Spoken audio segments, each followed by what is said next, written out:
на ВМРО ДПМН и Коалицијата за подобра Македонија продолжува остро да протестира затоа што се продолжи притворот за уставобранителите од 27 април, типичен пример за изживување врз патриотите од страна на власта, која што сметаме дека не прави ништо друго освен што затвара политички неистомисленици. Бараме итно пуштање на сите патриоти кои се притворени и продолжуваме да не учествуваме во работата на седниците на Советот на општина Охрид, се додека овие граѓани се во притвор и во прогон од сегашната власт. Поради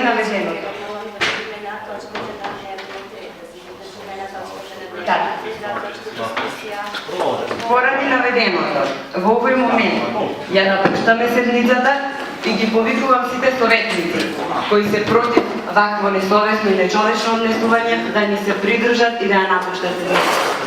Ви благодарам.